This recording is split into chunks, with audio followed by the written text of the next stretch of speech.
This is Pet Life Radio. Let's talk pets.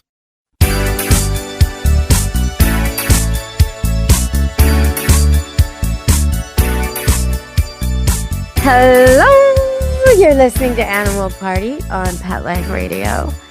And me, Deb Wolfe, as always. Our riddle of the day is, what did the bad dog owner think was more important than his dog when he parked the dog in a parked car on a hot day for 4 hours? What do you think the guy was doing that made him so distracted that he ended up going to jail? So today we're going to talk about a few different topics. The first one I find really fascinating. They do a lot of scientific experiments on animals to figure things out. And one of the things that they try to measure is, as a sign of intelligence, is whether animals recognize themselves. And it's really interesting to what degree. So, dolphins, crows, elephants, dogs, and horses, as well as pigeons and sheep, were all tested. So, you know, if you take those animals in your mind and you go, okay, well, what do I think? Who's the smartest there? You might put dolphins at the top, and you might put pigeons at the bottom, or sheep at the bottom, and everybody else in a different, you know, maybe crows are next to them, and then maybe elephants, and then dogs. And okay, you might, but you'd probably be wrong. So here's the thing. They have all different kinds of abilities, and it's very difficult for us to measure. But in some of our tests, we're able to compare. And so what we found is that horses not only recognize faces, but they recognize facial emotions. And they remember treatment. So they will remember if you were not good to them. Yes, they will. Now, dogs, this one surprised me a little bit. Just a little bit. But they can recognize faces, people, etc. in photos, on videos, on TV. So, and you know, it surprised me at first, and then I remember way back, I used to be on the morning television show doing training tips here in Vancouver, and one of my customers who had 2 golden retrievers, Trooper, I can't remember what the other one's name was. 2 of them though. Anyway, Trooper was the younger dog. And they sent me video one time of Trooper watching me on the morning show, teaching everybody out there in TV land how to teach your dog to fetch.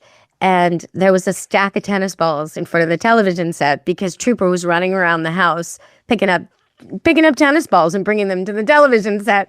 So he recognized me, my voice. He was sitting there waiting. And then I'd say, go get the ball. And he'd run off and get the ball. And then you bring it back, and he'd bring it back, and I'd say, drop, and he'd drop, and this kept happening, and the people were laughing their heads off. So, yeah, he was recognizing me. And you might say, well, did he recognize the voice? Well, in these experiments, they were able to rule that out. They're scientists. They know how to do that. So dogs were able to recognize their owners in photographs and videos. Now, elephants can easily recognize the difference between a park ranger compared to a rancher or a hunter. So that's an interesting recognition. Interesting, because I'm sure the hunters are trying to appear the same, right? They're not going to wear gear that makes them look like hunters that stand out. They're going to try to blend, and yet the elephants are finding them and recognizing them and reacting differently. They'll probably come running to the park rangers. So the crows. Now the crows, this is so interesting. You know what? It's too interesting. I'm going to skip the crows and go on. I'm going to go to pigeons. So pigeons definitely recognize other pigeons and people in photos. And that's kind of surprising. We don't really think of them as smart. But on the other hand, they're very good at mapping. And that's a mental ability I personally lack. You know, I need my dogs to find the car because I certainly can't most of the time. Okay, sheep. Do you think sheep are stupid? Well, we're going to go to break. Maybe they're not as stupid as you think. Stay tuned on Animal Party, Pet Life Radio. Take a bite out of your competition. Advertise your business with an ad in Pet Life Radio podcasts and radio shows. There is no other pet-related media that is as large and reaches more pet parents and pet lovers than Pet Life Radio. With over 7 million monthly listeners, Pet Life Radio podcasts are available on all major podcast platforms. And our live radio stream goes out to over 250 million subscribers on iHeartRadio, Odyssey, TuneIn, and other streaming apps. For more information on how you can advertise on the #1 pet podcast and radio network, visit PetLifeRadio.com/advertise today. Let's Talk Pets on PetLifeRadio.com.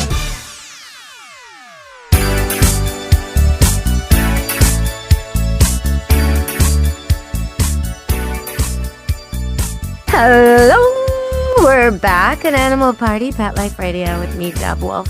And we're running through the animals they tested with mirrors and photographs to see if they recognize themselves and their families, their favorite people and their favorite animals.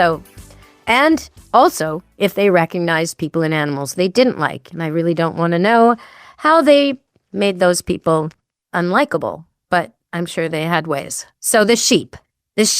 Sheep they have a bad rap. People think they're so stupid, don't be a sheep. Well, why not? Just because they're a collective and they communicate well and they move as a group and they follow a leader who's proven himself and gets replaced every few years. That's not a bad system. A system of mostly females. Well, that's all right for some. Anyway, sheep can remember dozens and dozens of human faces from photographs. They can totally recognize and they'll prove it. So somehow in scientific experiments, they prove this. Sheep are not stupid, and they're better at facial recognition than some of us humans who look at someone and go, I know I've met you, but I can't remember where. No, the sheep remembers where. So that's pretty good. All right, we're going to come back to crows. Crows not only remember you and hold the grudge for 17 years or more, not only remember you, they warn others. They share the information. So they will tell all of the crows that you're not to be trusted. Don't wave your hands at a crow. Just back away. If you've interrupted a crow and it's acting weird, there's probably a nest nearby. Treat it like a new mama and just walk away. Back up. Don't wave your arms or you're asking for trouble. Okay, so on the dog world and the cat world, I was thinking about this as I was coming on the show today with my producer, and he was telling me that he took one of his cats to get groomed because it's an elderly cat and it doesn't groom itself anymore properly. It tries, but it doesn't really get to all its parts. And this is really important for people to think about. If your cat can't reach all its parts, if it can't do those yoga moves where they bend one arm over their head and they lick underneath and then they bend their back leg up over their head, if it can't do all that and it's getting matted, it's not happy. It does not want to be dirty and matted and itchy and stinky. It does not want to have the mats tangling and then pulling apart and ripping skin. It doesn't want to have infections. It doesn't want to have skin rashes, right? It just wants to feel good. So when you take it to get groomed, and you have to take it to a place that knows what they're doing, this cat got shaved, so he looks like a lion. He's probably got a little bit on the tail, a little bit on the head. He lives in Florida, and it's coming up to summer, so he will not miss that furry coat. But Mark, the owner of this cat, had the good sense to take a towel and rub the cat down while it was still its old stinky self. And then the cat goes to the groomer and comes back smelling all fresh, like we like it. But to the other household cats, it now smells like a stranger. So he takes the towel and he just gives it a quick rub. So now the clean, freshly groomed cat gets a slight little bit of its old scent on it. Makes it happy, and it makes everyone else recognize that cat. So that's something that's really important. If you take your cat to the vet or anywhere else and it comes back smelling like medicine and fear and all that stuff at the vet, well, rub it down with a towel that smells like the house or smells like itself. That's the way to go. But I was thinking about this, and I was thinking about how when I come back with a dog, maybe the dog's just been to the groomer and it's got new shampoo smell, and maybe they even put scent on it, and it's got bows in its hair and all that. And I come into the house and the 3 dogs greet it. They never think, who are you? like the cats do. They never go, we don't know you, get away, stranger. No, oh my gosh, no. They're like, oh, where have you been? They know exactly that this is their pack mate.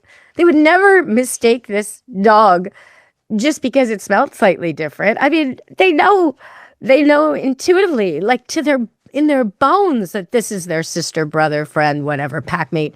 And they just go and sniff it all over to smell the adventure. In fact, a mama dog, years later, can smell that this is her offspring when she hasn't seen it since it was an 8-week-old puppy. So it's really interesting, the difference between cats and dogs in this regard. Very, very big difference. Hey, we're going to go to break and come back, and I'm going to tell you about India. Stay tuned on Animal Party Pet Life Radio.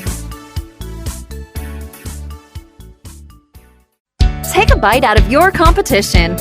Advertise your business with an ad in Pet Life Radio podcasts and radio shows. There is no other pet-related media that is as large and reaches more pet parents and pet lovers than Pet Life Radio. With over 7 million monthly listeners, Pet Life Radio podcasts are available on all major podcast platforms. And our live radio stream goes out to over 250 million subscribers on iHeartRadio, Odyssey, TuneIn, and other streaming apps. For more information on how you can advertise on the #1 pet podcast and radio network, visit PetLifeRadio.com/advertise today. Let's talk pets Let's talk pets on Pet Life Radio. Pet Life Radio. PetLifeRadio.com.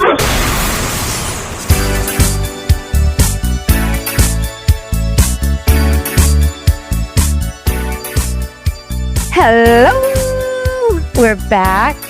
And I want to remind you, our question of the day was, what did that man do instead of taking his dog home?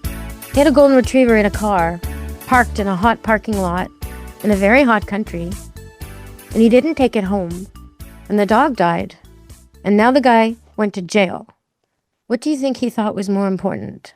Now, this brings me to something else, though. I want to talk about this before we solve the riddle. I want to say, I thought at first that this was in a way a good story because it was about India, and the guy went to jail, which surprised me. I thought, wow, that's amazing. I didn't think that they valued animal rights so much there. But his golden retriever died because he left it in a hot car. So the guy went to jail, which to me is a good thing. But then I found out the only people who stay in jail are people who can't afford the fines.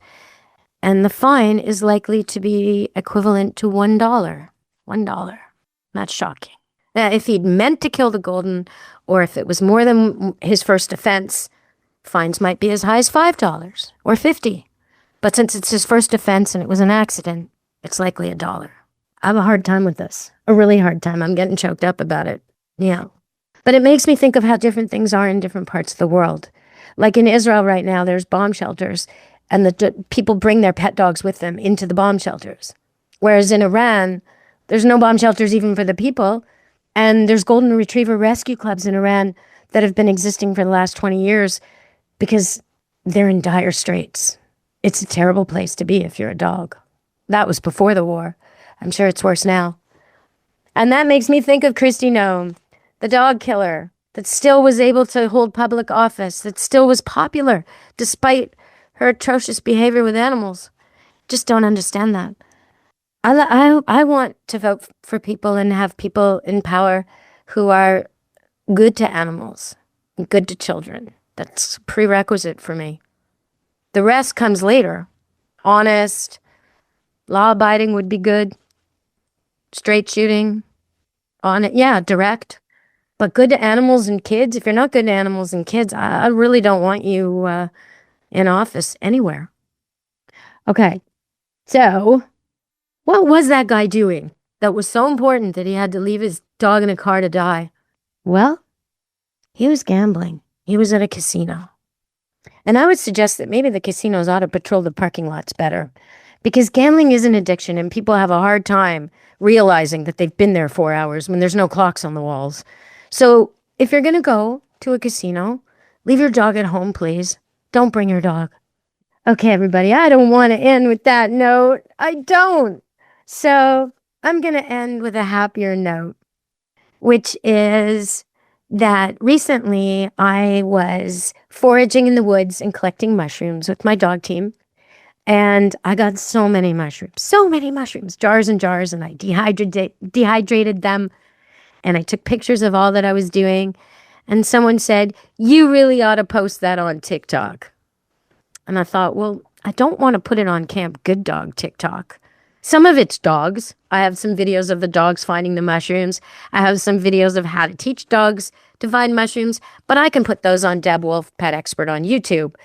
And I can put those on Camp Good Dog TikTok. So what about the videos that don't have any dogs, don't have any cats? What about the videos that are just how to take a mushroom from the forest and know that it's the right mushroom, and how to clean it, and how to cook it, and how to dehydrate it, and how to prepare it? Basically homesteading, foraging stuff, gardening stuff. So Forager Deb is my new TikTok. I haven't connected it to anything yet. I'm just experimenting a little bit, but I am enjoying it. It's really easy to use, much easier than Instagram, I'm finding. So I'm happy to be on there. And if you're on there and you want to find out about mushrooms and foraging and gardening and all of those things, then check it out. There's some recipes there too. Forager Deb, that's me. Okay. I hope to see you there, everybody. From me, Deb Wolfe, an Animal Party and Pet Life Radio. Ciao, meow. Be good to your animals. Let's Talk Pets every week on demand, only on PetLifeRadio.com.